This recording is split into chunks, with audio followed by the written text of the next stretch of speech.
Bonjour tout le monde, merci de nous suivre sur Studio Saint-Jean. Aujourd'hui, on est chez Arto à la galerie Gilles Gemme pour rencontrer Marc DMYTRYSHYN, un artiste animalier. Vous voyez comment c'est extraordinaire, comment c'est beau. Il est ici jusqu'au 2 février. Il faut absolument que vous veniez voir ça. Si vous voulez en savoir plus sur l'artiste, bien suivez-nous. Ici Louis Lemieux, votre fier député de Saint-Jean à l'Assemblée nationale du Québec. La chaîne que vous regardez en ce moment, c'est Studio Saint-Jean, la chaîne télé de votre député au service de la communauté. Et ce, depuis 6 ans. Maintenant, vous pouvez vous joindre à nous, à l'équipe d'animation, Luc Archambault et Lucie Crevier, si vous voulez participer. Et vous pouvez aussi nous suggérer des entrevues ou des sujets. C'est facile. Vous nous écrivez à production@commercial studio-saint-jean.tv. Bon visionnement.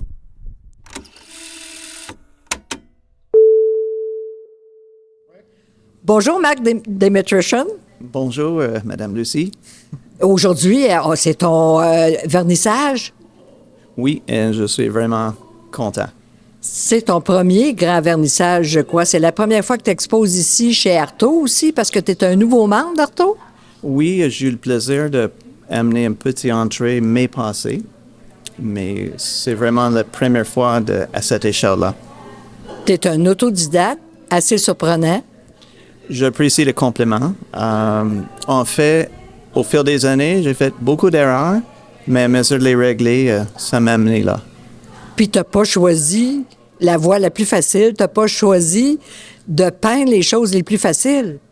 En fait, la nature, c'est exigeant pour 2 raisons, le détail, le temps, et deuxièmement, tout le monde sait qu'est-ce que ça a l'air.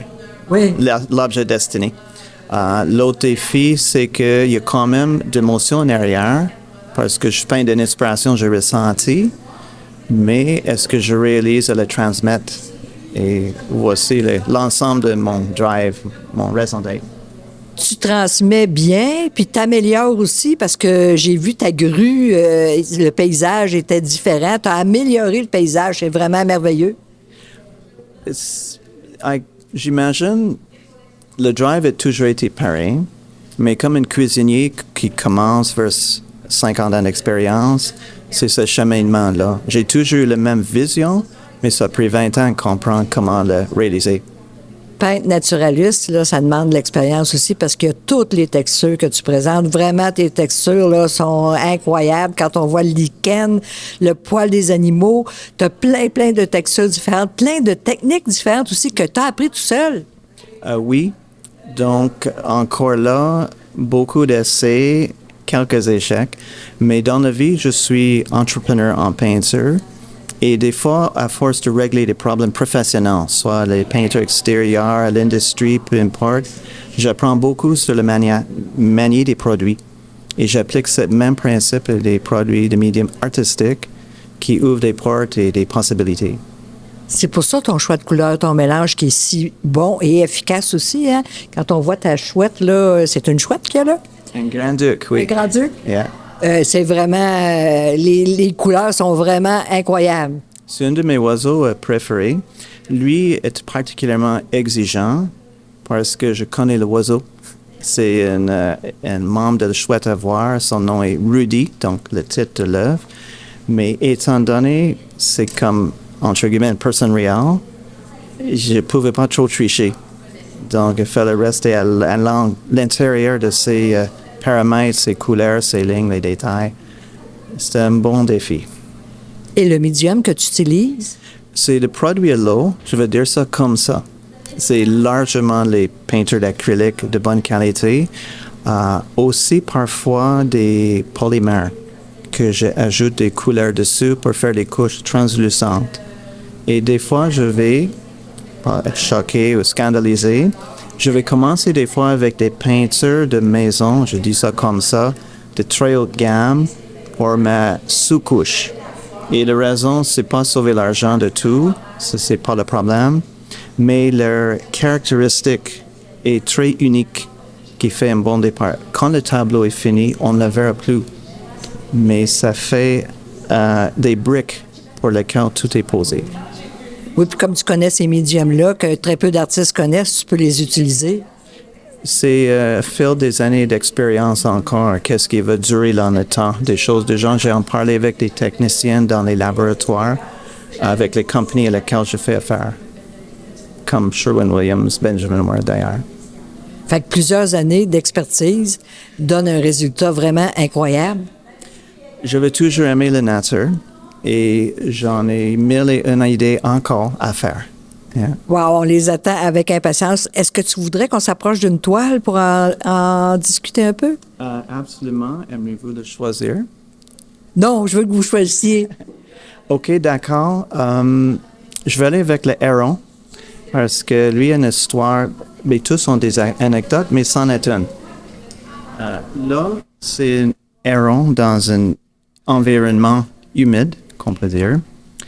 J'ai vu ce oiseau en première fois en jouant au golf à des légendes à Saint-Luc. Et c'était dans le fossé. Et je n'étais pas un bon joueur, c'est pour ça que j'étais dans le fossé. Mais il était avec cette position-là. Donc, comme toujours, je fais des centaines de photos tout le temps. Et j'ai juste gardé une référence. J'ai aimé la pose, c'est ça qui m'a touché. La façon, elle a l'air plus vulnérable. Normalement, un héron est plus élongé. Le boss, c'est comme plus, probablement à cause de la balle, penché. Évidemment, c'est pas le terrain golf. Au début, c'était le mur vert comme le fond de fossé. Mais ça marchait pas, c'était trop. Ça pesait trop. Massif. Oui. Merci, bon mot. Ensuite, j'ai mis un lac. C'est zone humide, ça a vraiment fait loin. Ça marchait pas non plus d'une autre manière. Ça faisait trop de mélange de perspectives. Finalement, j'ai touché un peu mon côté abstrait. J'ai vu qu'il y avait beaucoup de motifs comme ça et je voulais vraiment un Cooper. J'ai juste mis une flèche blanche pour faire un parallèle avec le bec. Oui. Je ne savais pas quoi faire, mais j'ai vu que ça marchait très bien pour la dynamique. Ensuite, j'ai regardé, coudonc, ça a l'air un rythme. Et là, l'idée est venue, que des fois, c'est des choses que je ressens déjà, mais je ne sais pas comment l'exprimer. C'est que pour la nature, il faut souvent faire des choses faites par l'homme pour se rendre dans leur habitat. C'est un peu ironique. Il faut construire une route pour se rendre dans le naturel. Et c'est un peu ça la raison d'être de la road comme un rappel. C'est comme dans les parcs, par exemple. C'est un peu ça l'histoire. Je ne sais pas si tu es au courant, mais souvent, les lois de la peinture ou des peintres, c'est un tiers. Et tu as appliqué ce principe-là sans le connaître. Bien, ça, c'est des choses que j'ai étudiées il y a très longtemps. C'est vrai, il y a une chose que j'ai oublié de mentionner. Je suis autodidacte, oui. Mais il y a une petite exception. Dans le temps, une amie qui est maintenant plus avec nous, Rita Desordi, est une artiste de Saint-Jean et j'ai suivi avec elle un cours de dessin. Je connaissais déjà les Fibonacci, sequences, the Golden Rules, ces genres de choses, mais elle était plus aiguisée encore. Et j'applique depuis davantage ces règles. Mais oui, ça c'est vraiment important pour moi, quand je fais ma composition, ces règles-là, hors centre, plein de choses comme ça. Comme celui-là, on ne commence pas à trop parler de lui, mais juste très vite, c'est le tiers en bas qui est le sujet. Voulez-vous savoir l'histoire de celui-là? Oui. C'est beaucoup plus court.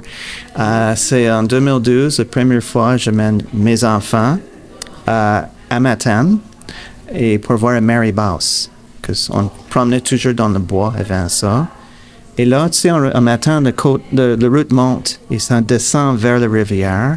Écoute, on arrête l'auto, let's go. Et et on découvert ça. J'ai capté ce moment. Et c'est ça la raison d'être de ce tableau-là. Summer Vacation. T'sais. Toujours basé sur des photos que tu as faites.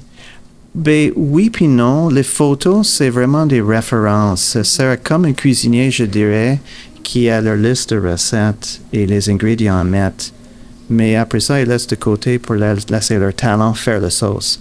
Et c'est un peu la même idée, parce que j'ai une mémoire, pas photographique, mais très exacte pour des choses qui me touchent. Wow. Je veux dire ça comme ça.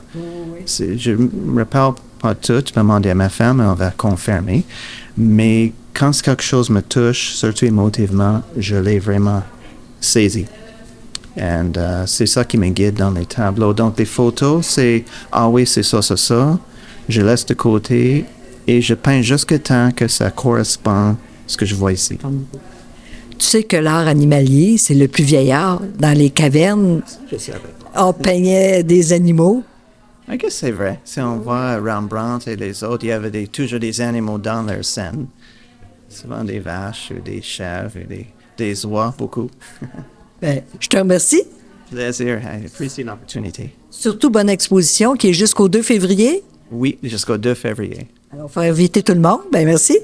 Merci tout le monde. Merci surtout. N'oubliez pas de venir voir l'exposition ici chez Arto, à la galerie Gilles Gemme, jusqu'au 2 février. Ici, Lucie Crevier pour Studio Saint-Jean. À la prochaine!